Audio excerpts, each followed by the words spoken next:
tentang dosanya ghibah. Ghibah itu adalah merusak kehormatan saudara muslim, saudaranya sesama Islam. Kehormatannya dirusak. Maka menggunjing itu adalah lambang dari dunia yang selalu bunga yang selalu disirami oleh setan. Maka yang namanya ghibah ini tidak pernah layu, bahkan selalu berkembang karena disirami, tumbuh subur disirami oleh setan itu. Maka menggunjing itu atau ghibah itu menjadi sesuatu yang sangat asik. Sesuatu yang sangat menyenangkan bagi orang-orang yang suka ghibah. Apa itu ghibah? Ghibah itu adalah membicarakan seseorang, aib seseorang yang kalau dibicarakan itu orang yang dibicarakan itu tidak senang. Itu namanya ghibah.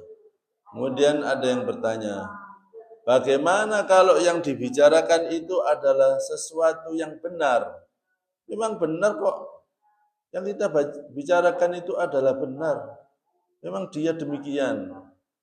Lah kalau benar itu namanya ghibah. Tapi kalau tidak benar, yang dibicarakan itu tidak sesuai dengan realita, itu namanya bahasa sekarang itu hoak. Bahasa lainnya, bahasa agamanya namanya fitnah. Bicarakan tidak sesuai dengan realitanya. Oh dia menerima suap, menerima transferan sebesar 25 juta. Padahal tidak, itu namanya fitnah. Dosanya riba itu besar sekali, termasuk dosa-dosa yang besar. La fitnah dosanya jauh lebih besar daripada riba. Daripada riba itu bahasa tropodonya namanya rasan-rasan. Itu acara yang sangat asik kalau di televisi itu, bahkan itu dibuat sebuah acara namanya macam-macam. Napa malih?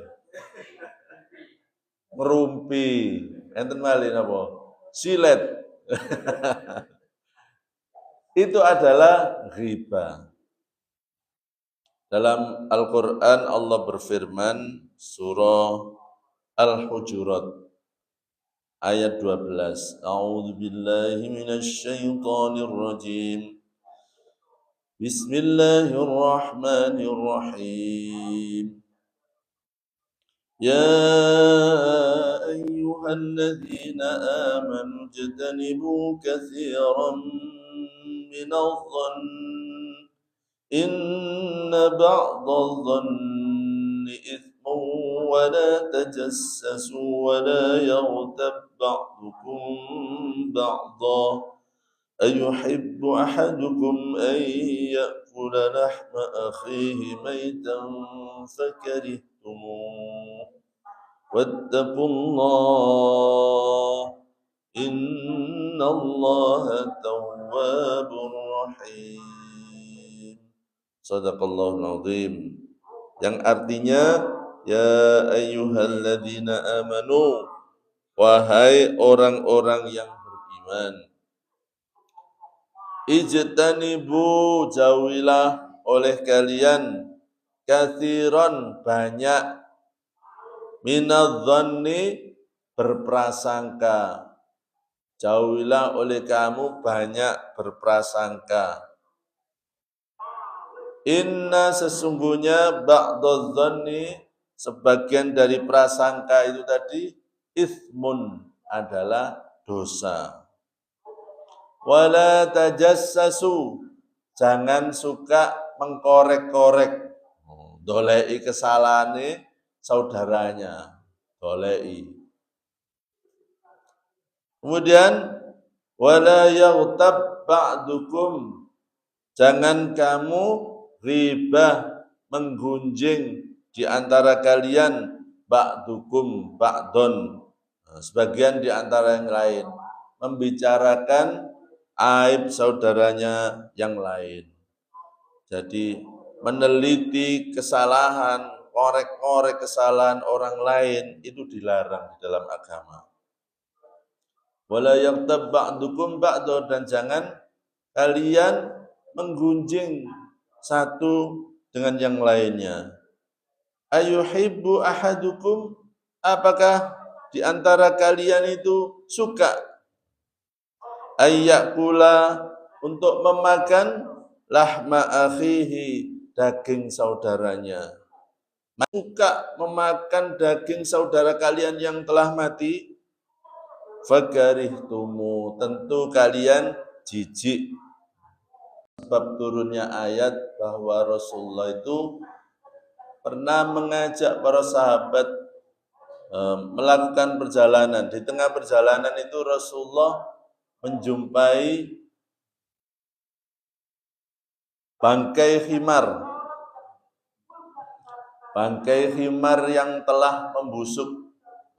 Oleh Rasulullah dikatakan, makanlah oleh kalian bangkai ini. Bangkai khimar ini makanlah oleh kalian. Basa tropodo ini, apa sih Rasulullah itu? Masa bangkai khimar ya saya disuruh makan? Tentu kalian jijik kan? Ya tentu ya Rasulullah, saya jijik. Jauh lebih jijik kalau memakan bangkai saudaramu Muslim. Kalau kamu makan bangkainya khimar, keledai saja tidak mau, maka kan tentu pasti kalian lebih jijik kalau memakan bangkai saudaranya. Itulah dosa riba, diibaratkan seperti memakan bangkai saudaranya sendiri. Alhamdulillah, maka jangan ada di antara kita itu yang suka menggunjing, bahasa sekarang itu suka omon-omon. Tapi kalau ngomong nggak ada menggunjingnya itu rasanya kurang sedap. Kalau ada ngomong-ngomong yang membicarakan kok rasanya enak itu biasanya hobi. Pertama yang dibicarakan itu artis. Habis artis dibicarakan, oh itu ternyata itu dia itu mau cerai sama suaminya karena diindikasikan istrinya itu katut sama artis yang lain. Mari ngono tangga ini Bali, tangga sebelah. Padha mbek tangga sebelahku iki. Itu rasanya menjadi sedap. Ada tentu hal-hal yang menyebabkan tidak terima, akan mencari kesalahannya. Itu akibatnya namanya menjadi riba. Jadi merendahkan orang lain karena ingin dirinya itu dipandang baik, sehingga lawan bicaranya itu dijelek-jelekkan. Itu namanya riba juga. Kemudian yang kedua, faktor penyebab riba itu adalah pergaulan yang salah. Ikut dalam pergaulan yang awalnya baik, lalu terjadi obrolan riba. Akhirnya ikut hanyut dalam pusaran riba tersebut.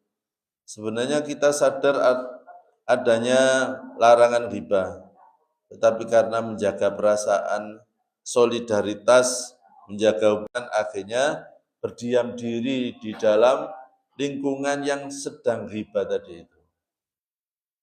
Aduh, iki tibake riba ternyata. Ngomong orang lain, tapi aku sekadung nok nggone tengah-tengah riba itu. Mau meninggalkan ndak enak, solidaritas ya. Ditinggalkan ndak enak. Wis aku tak meneng ae. Wis diam saja, nggak ikut-ikut riba. Ngoten Bu. Jadi sebenarnya tidak ikut riba, cuma diam saja ketika di dalam lingkaran itu tadi sedang membicarakan. Tapi itu sebenarnya dosa karena kita di dalamnya.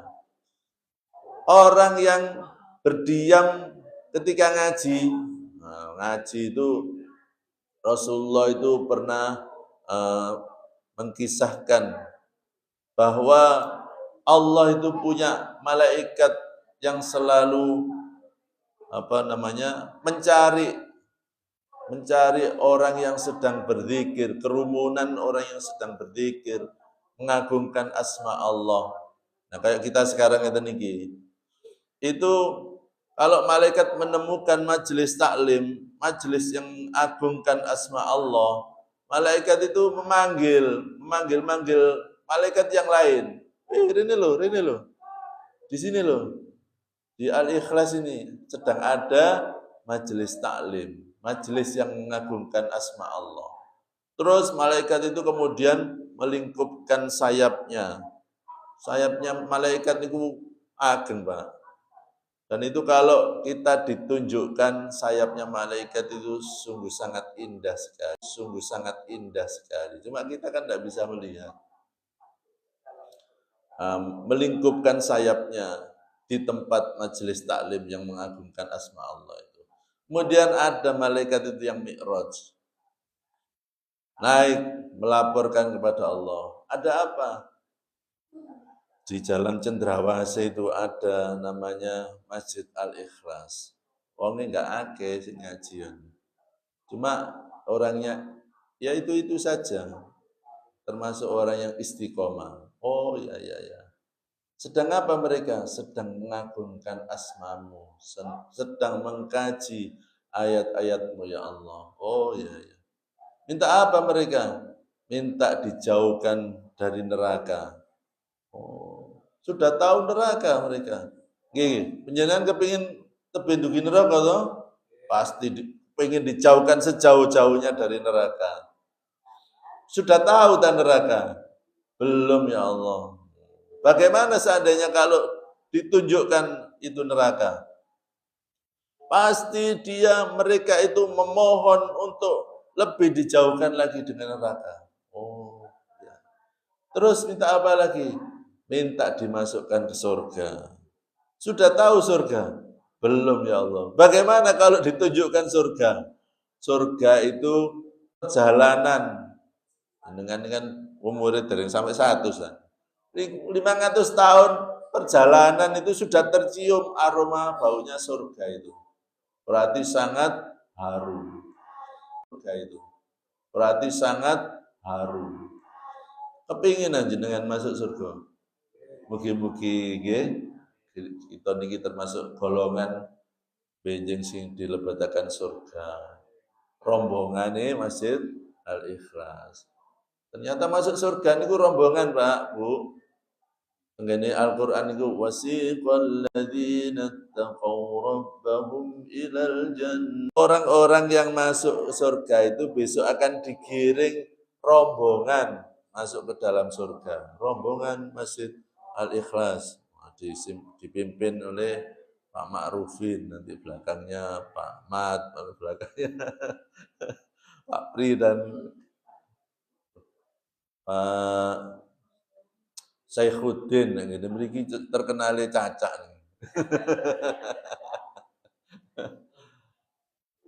Nanti rombongan sama ibu-ibunya juga.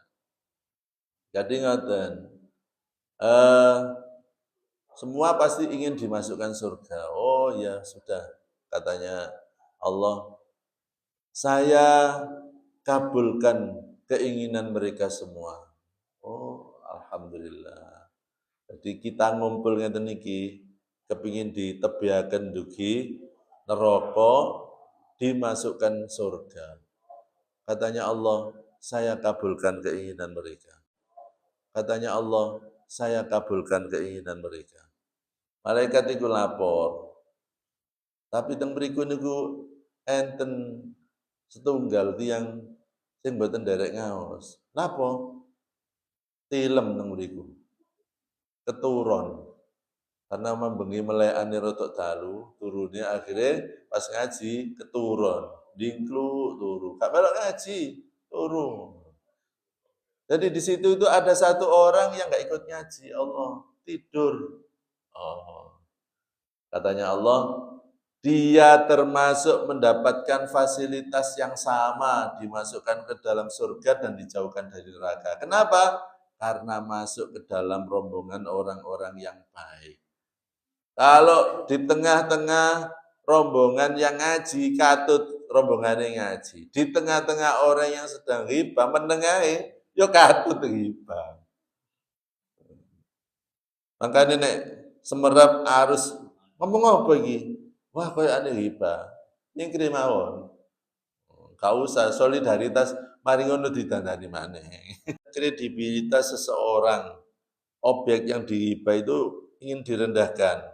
Kenapa? Karena faktor persaingan yang tidak sehat.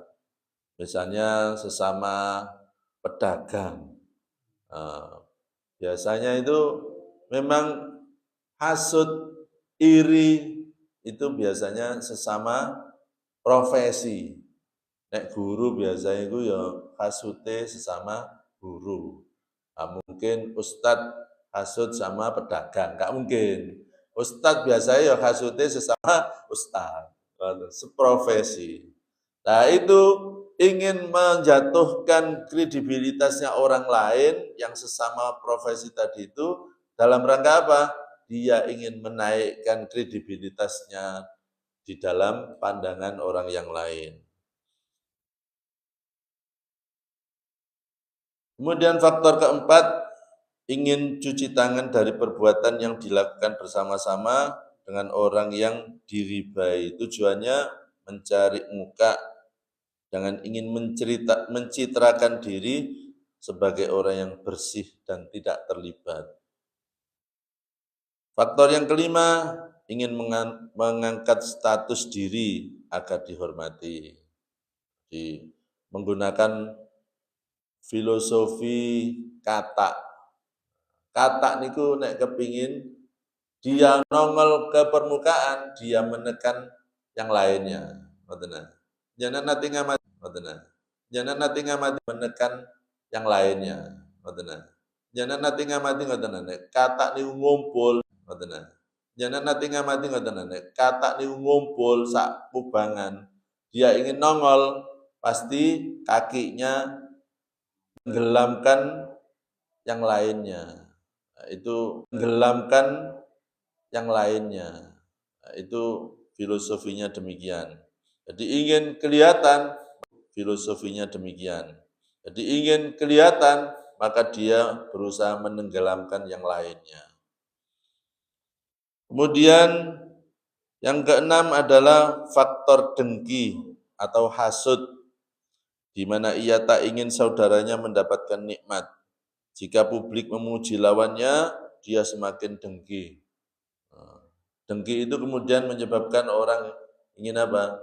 Riba, menjatuhkan orang yang lain. Kemudian yang ketujuh sebenarnya bermain atau bercanda. Bercanda tapi yang keterlaluan.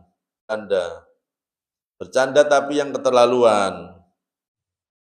Keterlaluan yang akhirnya mengantarkan kita menyebut orang lain yang tidak semestinya, meski dengan tujuannya agar orang tertawa. Bercanda tapi yang berlebihan. Awakmu wingi lah anu sih, aku ro dhewe. Awakmu wingi lah anu sih, aku ro dhewe awakmu gonceng arek wedok ngono lho. Padahal iku dhewe awakmu gonceng arek wedok ngono lho. Padahal iku bertanya kepada para sahabat dalam sebuah hadis yang diriwayatkan oleh Imam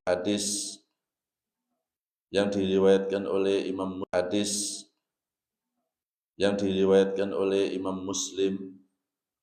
Rasulullah itu bertanya kepada para sahabat, atadruna ma lahu wala mata, orang yang tidak memiliki uang dan tidak memiliki harta, tidak peseh, tidak peseh itu tidak punya uang.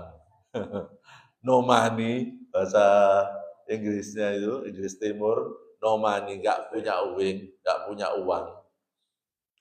Bokek, nah, itu dikatakan itu adalah min ummati, dari umatku, itu adalah min ummati dari umatku, mayyati yaumal qiyamati, besok yang datang pada hari kiamat, bisolati wasyami wazakati, dengan membawa pahala solat, pahala siam, pahala zakat. Pahalanya apalagi? Pahala umroh, pahala haji, pahala sodako, pahala banyak pahalanya.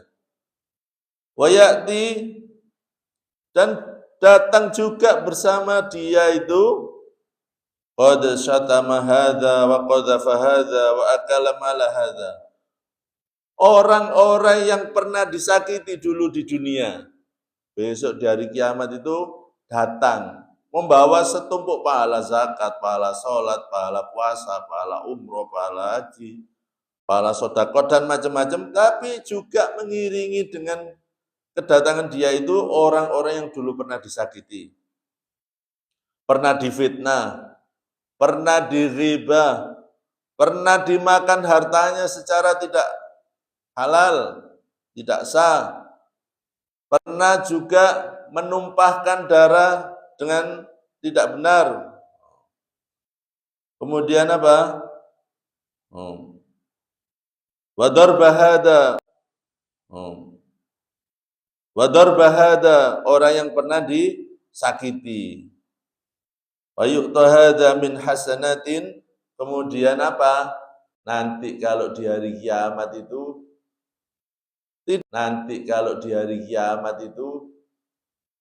tidak disuruh balas. Kamu pernah disakiti dulu? Tidak disuruh balas. Kamu pernah disakiti dulu? Iya. Balas aku. Iya. Balas aku. Kalau di Allah, menjadi pahalanya itu ditransfer ke kita. Pada saat dia sedang menyebut nama kita di dalam ghibah itu, Allah sedang mentransfer pahalanya ke kita. Maka sungguh aneh kalau ada orang yang sebenarnya secara kasat mata ibadahnya rajin, sholatnya rajin, sholat malam, ya tadarus Al-Quran barang, tapi paginya dia ghibah, paginya dia memfitnah orang lain, soro-soro mengumpulkan pahala, besok paginya dikasihkan kepada orang yang ghibah. Maka orang yang suka memfitnah, orang yang suka menghibah itu aneh. Jadi susah-susah mengumpulkan pahala, paginya diberikan kepada orang lain. Maka kalau kita dipasani, kita digunjing, difitnah, itu santai saja, tenang saja. Allah sudah yang jelas mentransfer pahalanya kepada kita. Itu di akhirat nanti itu juga pasti akan orang yang memfitnah dan menghibah itu pasti akan mendapatkan keadilan balasan dari Allah Subhanahu. Pasti akan mendapatkan keadilan balasan dari Allah Subhanahu. Maulana innaka antat tawwabur rahim. Rabbana